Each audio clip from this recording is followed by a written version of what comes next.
Москва. Сегодня в 4 часа утра, без всякого объявления войны. Великая Отечественная война. 3 коротких слова, но очень тяжелых и горьких на вкус, с запахом гари и пороха, и каждый раз произнесенные со слезами на глазах. 3 коротких слова, вобравших в себя боль, страдания, горе и мечту. Одну для многих миллионов. Одну победу. И к этой мечте 4 долгих года шли миллионы советских граждан. Фронт тогда был не только на передовой, он был везде, в тылу, в партизанских лесах, на предприятиях, в колхозах, в каждом доме. Среди тех, кто отчаянно боролся за единую мечту, были и связисты. Люди, на плечи которых в буквальном смысле лег груз войны, груз раций.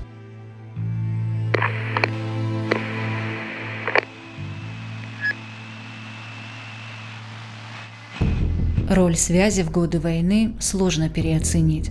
Люди с рюкзаками раций были незаметны, но на полях сражений именно от них зависел самый важный ресурс – информация. Сведения, которые решали исход битвы. Недаром профессионалы военного дела линии связи называют нервами войны. Герой нашего фильма, подобно музыканту оркестра, играл на самых важных струнах – линиях радиосвязи и частотах. Недвигин Петр Афанасьевич родился в октябре 1924 года в селе Миловатка Сталинградской области. Воевал в составе 178-го фронтового запасного полка 72-го отдельного гвардейского батальона связи. Участвовал в боях в Донбассе, Крыму, Прибалтике и Восточной Пруссии. Награжден орденом Отечественной войны 2-й степени и орденом Красной Звезды. Война застала его 17-летним студентом Камышинского гидромелиоративного техникума. Молодой парнишка ни минуты не сомневался, что должен быть на фронте. Там, где уже воевал отец, друзья, односельчане. В каких родах войск было неважно. Главное – изгнать и уничтожить врага. Значит, я 24-го года, а военкомат 23-й год ребят собирают. А я приписное свидетельство мне должно быть. Ну, а я говорю этому военкому, говорю, а что я назад поеду? И я, говорю, с ними поеду. Ну как? Ну, очень просто, как теперь нет. Не надо, я домой, теперь черт домой поеду. Ну, потом эти родители, которые провожали нас, матери мои говорили, а твой, говорит, добровольно пошел. И вот, значит, сначала на курсы младших командиров артиллерии, в полк какой, не помню, под Пензой. А потом вызывает меня старший лейтенант, командир роты, и говорит, у вас среднее образование? Да, что? Тогда, говорит, нам здесь делают, мы готовим здесь командиру орудия. А командир орудия можно с таким образованием, командир орудия там это. И отправили меня в Саратов, 3-е танковое училище, которое эвакуировалось из Минска. Ой, думаю, боже мой, это живая мишень. А тут меня прямо танкистом. Ну, хорошо, мне понравилось. На завтрак масло дают, значит, все хорошо. А потом месяц, наверное, прошел, вызывает, построили, значит, кто желает в училище связи. А там от Саратова, от Татищева. Город такой, там. А мы 3 месяца там побыли, нас под Сталинград. Кстати, у меня этот еще младший брат тоже рвался, значит, на фронт. А ему в военкомате говорят, у тебя и так 2, их кормить надо? А вот ты оставайся здесь и выращивай хлеб, и корми. У меня отец тоже был на фронте. И вот, значит, их кормить надо. А соседка там рядом, которая живет, у нее тоже двое. И вот матери моей завидовали. Вот, говорит, твои оба вернулись, а моих нет, обоих нет. Ну, вот так счастье нам повезло. Отец тоже вернулся, артиллерист он там. Мозолистые пальцы сельского парнишки тонко чувствовали новое орудие труда. Петр Афанасьевич прекрасно понимал роль связиста в управлении войсками. От его профессионализма зависела не только жизнь товарищей, но и исход всей боевой операции. Благодаря связистам осуществлялось своевременное оповещение об обстановке на фронтах. От них зависела быстрота передачи донесений, приказов, особенно во время боя или критических ситуаций. Часто влияло на исход всей боевой операции. Отсутствие связи приводило к потере управления войсками. И именно поэтому труд связиста на войне один из самых необходимых, почетных и ответственных. Я же непосредственно не ходил в атаку, и все, я обеспечивал связью только командующий корпусом, командира дивизии, вот так вот. А вот это первая, это самая неприятность, что когда у меня сломалась, вот вышла из строя рация. А один момент у меня тоже. Мы подошли в Запорожье, и там река Миус есть в Запорожье. Там Миусский фронт. Мы там застряли немножко. Смотрю, значит, Недвигин командир роты зовет. Я подошел к нему. Слушай, говорит, товарищ, смотрю, около нее стоят двое ребят в гражданке и с котомками за плечами. Вот в их распоряжение. Я говорю, товарищ капитан, я не понял. Сейчас поймешь. Рано утром взяли языка немецкого. И он сказал, что на наш участок фронта прибыл танковый корпус «Викинг», «Мертвая голова». И вам капут. Нужно срочно проверить. А как? Только туда пойти. Ой, боже мой, я вот это не было еще. Ой. Это же надо до линии фронта пойти туда с ними. В общем, так получилось. Ну, а эти ребята, они так, да, один мешок развязал. Какие у тебя номер? 42-й, говорю. Дали мне брезентовые туфли, снял я все обмундирование, переоделись. Мы трое ребят этих. И пошли, значит. Доехали до передовой. Я говорю, а когда же? О, когда стемняет? В 11 часов надо переходить в фронт. В 11 часов все спят, говорит. А я первый раз вот это думаю, боже мой, какой ужас. Ну, закончилось так, что там последний дом из села, он на нейтральной, ну, на немецкой территории. И мы, значит, пошли, и благополучно так. Мы там кустарники, и мы в этот первый дом постучали, это ребята, я то молчу, я подчинен, я в их распоряжении. И бабушка, хлопці, це ж ви эти, значит, свої, заходьте, а староста це не бачив, староста не видел. Мы зашли, а мне, значит, маленькая радиостанция, она только морзянкой работает. Он, командир роты, сказал, возьми только такую, потому что такой, когда с микрофоном, быстро засечь можно и, значит, накрыть. А когда я уходил, этот командир роты говорит, Ильин будет за тобой следить на такой-то волне, и все сведения будешь передавать ему, все радиограммы. Старший говорит, ну давай, стучи, что мы прибыли. Ну, я это отстучал, значит, все. Ну, теперь расцвело. Ну, мы пошли, а ты здесь будь. А что мне, говорю, делать? А ждать, пока мы придем. Ну, я вот смотрю, уже и расцвело, и хорошо уже это, а их нет. Ай, думаю, боже мой, что же делать? Куда идти? И потом часиков 7, наверное, так 8. Один улыбается, значит, что дождался. Ну, чувства не стоишь, переживай. Все, давай. Составили радиограмму, что действительно так, отстучали, радист тот принял, и все. Ну, ты все, свободен. Можешь идти обратно. У нас радиорота была, а в ней большие радиостанции. И там работали девушки тоже, радистки. Все нормально было. А утром, раз кухня подъехала, завтрак там, что ли, там, ну, в общем, кухня подъехала, разбудите Валю. А Валя на брусьере как отдежурила с машины, она, значит, легла. А я подошел, а у него гимнастерка и в крови вся. Ой, я говорю, ребята, она, говорю, не живая. Как не живая? А вечером, точь ночью был обстрел сумасшедший. И вот она погибла. С этой, не с Воронежской, а с этой, с Урала где-то там девушка. Ой, вот это самые такие трудные моменты были.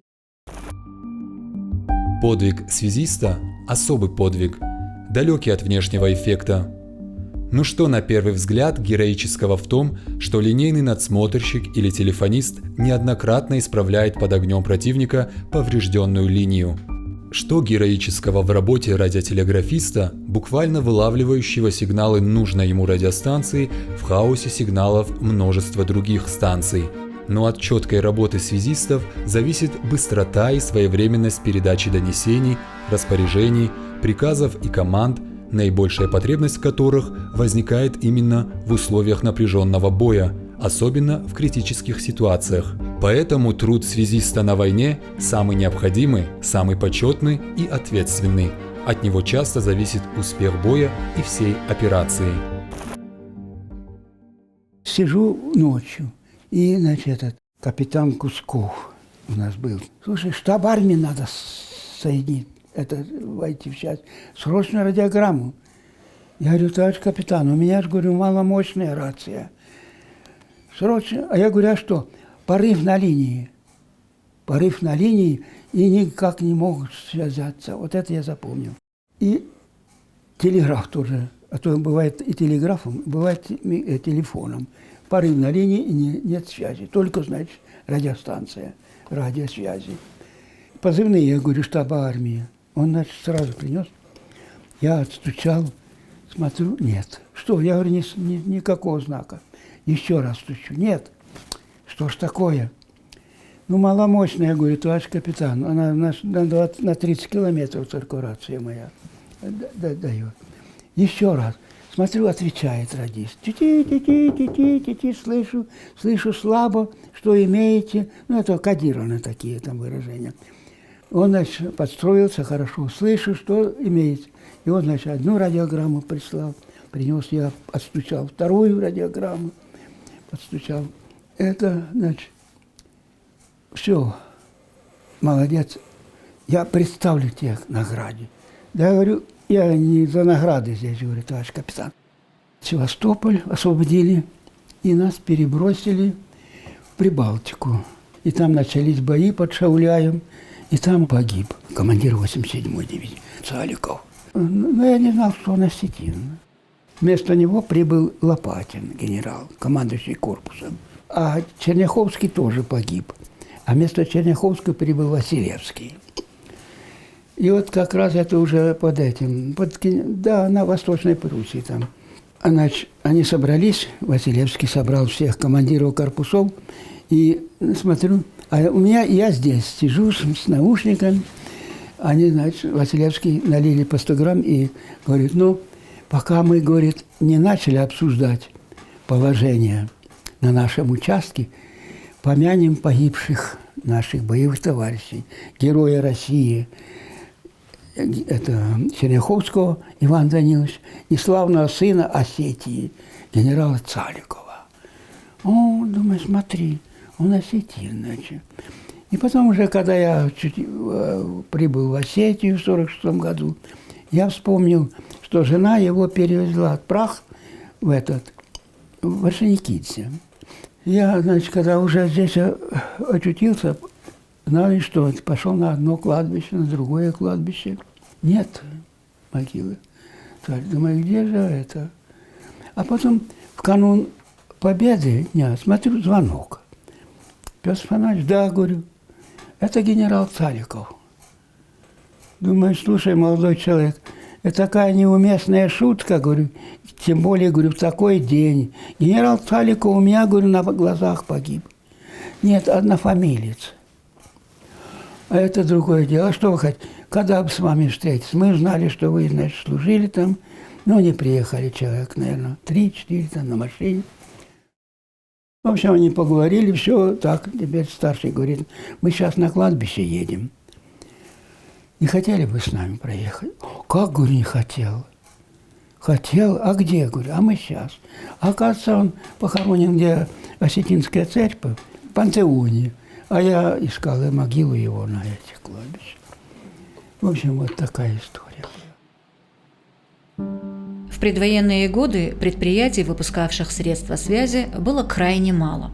Как пишет в своих воспоминаниях маршал войск связи Иван Пересыпкин, в СССР работал единственный завод «Красная заря», который производил телефонные аппараты. Завод имени Кулакова выпускал телеграфные аппараты, то есть обеспечивал телеграфной связью, и завод имени Коминтерна, который делал мощную радиоаппаратуру. Таким образом, к началу войны осуществить программу перевооружения войск связи всем необходимым не удалось. Однако в довоенные годы многие в Советском Союзе увлекались радиосвязью, поэтому в радиокружках и секциях занималось немало молодежи. Попав на фронт, каждый из них применял свои навыки и умения. Это позволяло им работать на разных частотах и небольших скоростях.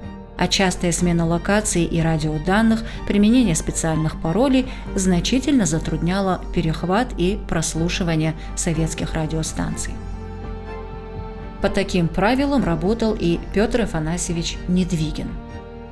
Легко ли это давалось? Вряд ли. Тогда об этом не думали, говорит ветеран. Для нас главное было обеспечить связь. И любое промедление, поломка или задержка всегда тяжело переживались. До сих пор помню свои аппараты. Радиостанция «Батальонная» и радиостанция скоростного бомбардировщика, вспоминает ветеран. Радиостанция «Батальонная». Советская, коротковолновая, переносная, приемно-передающая радиостанция военного назначения, массово применявшаяся в период Великой Отечественной войны. Использовалась для связи в полковых сетях пехоты и артиллерии. Именно она размещалась на командных пунктах батальонов и полков, принимала донесения о прорывах и контратаках, позволяя координировать действия на площади в несколько десятков квадратных километров. Часто эту радиостанцию использовали как личную радиостанцию командиры дивизий и корпусов. Радиостанция обеспечивала возможность радиотелефонной работы по проводной линии с пунктом, удаленным от приема передатчика на расстояние до 3 километров, а также могла использоваться в проводных сетях связи в качестве телефонного аппарата. Радиостанция скоростного бомбардировщика. Советская авиационная коротковолновая телеграфно-телефонная радиостанция. В 1942 году Ставка Верховного Главнокомандующего приняла решение ввести личные радиостанции командиров и командующих. Где бы ни был командующий фронтом или командир армии, личная радиостанция всегда должна находиться при нем. Вместе с радистами на радиостанции обязательно должны были находиться офицер оперативного отдела и шифровальщик. Связь здесь на фронте – это все. Потому что нет связи, нет ничего. Ничего нет. Один раз на Донбассе там танки прошли наши, а мы с своей ротой, своими радиостанциями в этот лесочек. И немцы зафиксировали, что танки шли. Но танки-то постояли, заправились и ушли. А мы там остались. И солнышко поднимается, как начали бомбить. Снаряд разорвался, не продыхнешь. Порохом воняет этим дымом все. И скорее с этой балки на поверхность. Вот этот случай такой был. Связь – это нерва в армии. Это без связи ничего нельзя сделать.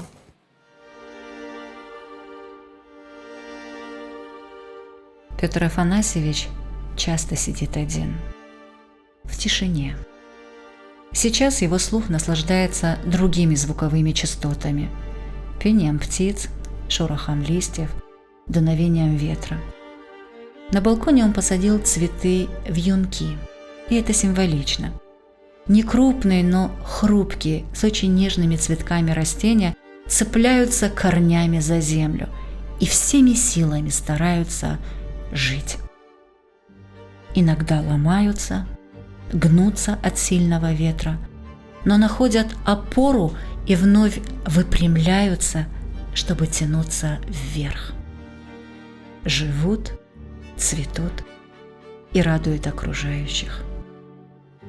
В Сталинграде, значит, попал вот это. У меня долбанули, и тут нога у меня такая, сейчас недействительная. Хотели ампутировать, но остались. Вот это в декабре месяце 42-й год. Уже Волга стояла. Вот это тяжело было. После госпиталя в Сталинграде я с одним товарищем тоже в палате лежал, и нас выписали по чистой освободить от воинской обязанности. И он тоже. А он говорит, ну что будем делать? Я говорю, что будем делать? Вот под Батайском, говорю, под Ростовом есть, говорю, Батайск. Там есть 178-й фронтовой стрелковый полк. И в этот полк со всех госпиталей сходятся. А уже с фронтов приезжает, кому какой товар нужен, тут и забирает. И я говорю, пойдем.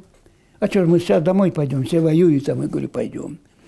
Ну, в общем, доехали мы до Батайска, туда, они, значит, вы освобождение у вас, ну и что? Ну, в общем, зачислили на довольствие, и мы стали уже в этом. И тут приехал, значит, с фронта этот представитель из 72-го отдельного гвардейского батальона связи. Радисты есть, телеграфисты есть, такие артиллеристы есть, кому какой товар нужен. И я туда попал. Как и другие участники войны, Петр Афанасьевич не любит вспоминать те годы. Тяжело. Тяжело и больно. Грохот канонад, глаза погибших однополчан и небо, черное от копоти, до сих пор перед глазами. А таких фронтовых дней на долю гвардии сержанта выпало немало. Долгий путь домой шел через Сталинград, Донбасс, Запорожье, Крым, Севастополь, Прибалтику, Восточную Пруссию.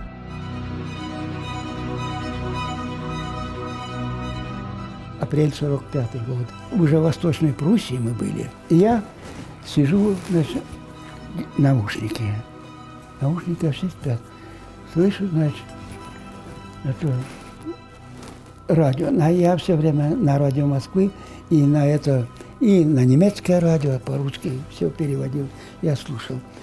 И вот я слышу, значит, этот Левитан, вот так вот.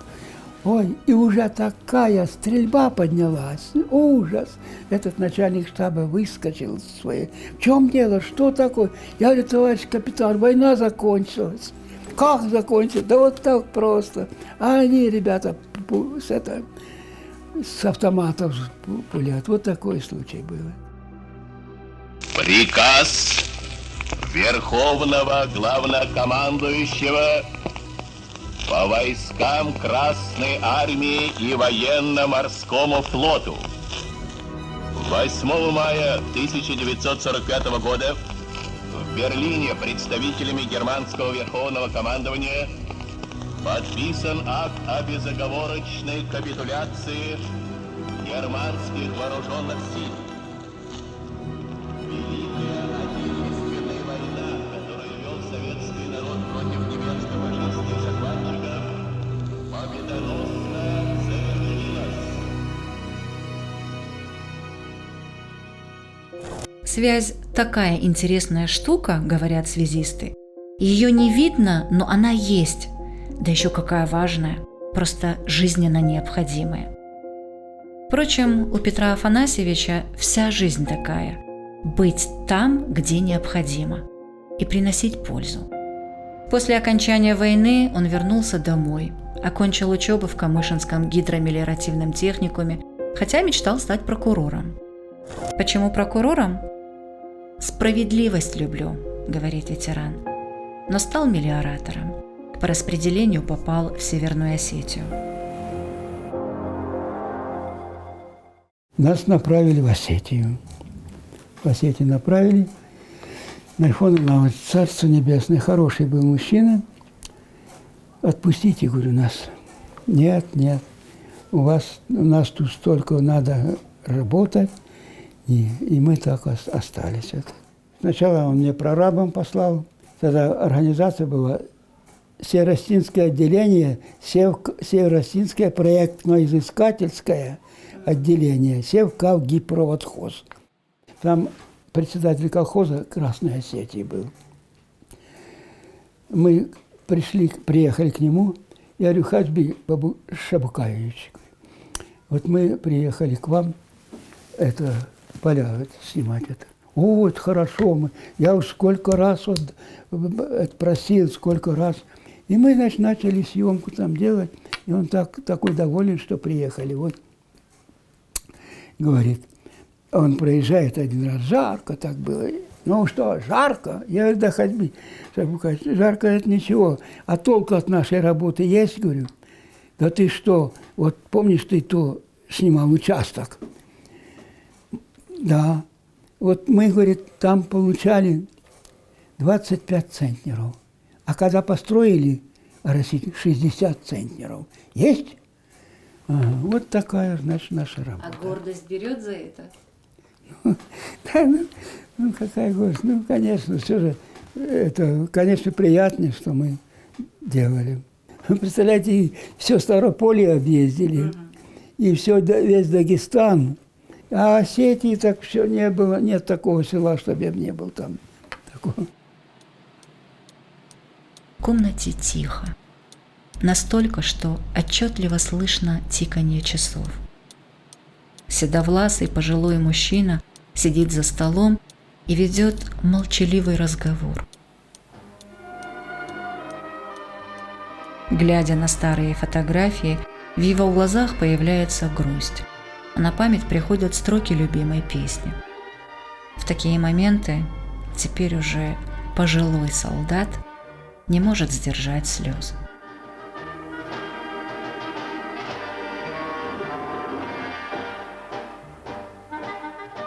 Он такой же стеснительный, как в молодости, немногословный, как все ветераны.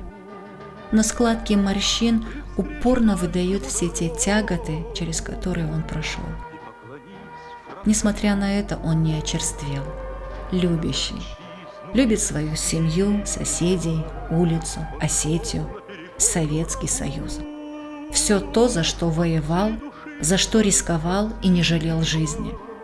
Как и миллионы солдат Красной Армии, воевавших за одну на всех мечту – за победу. Он шел наперекор врагу.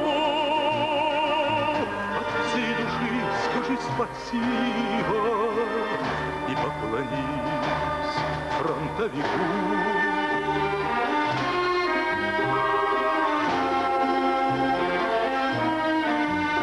Когда такое немножко затишье бывает, и вот с ребятами соберемся, вот интересно, как люди будут жить. Вот хотя бы один день остаться, увидеть, как бы люди жили, а потом пусть убивают. Ой, война – это страшное дело такое. И гибель на войне и близких, и родных, и разрушение самое страшное. А сила придавала то, что мы делаем свое дело правильно. Вот это нам придавало силу. Что именно вот это. Мы верили в победу все же. Любя отчизну негасимо, он шел наперекор врагу. Остановись хоть на мгновенье и поклонись фронтовику.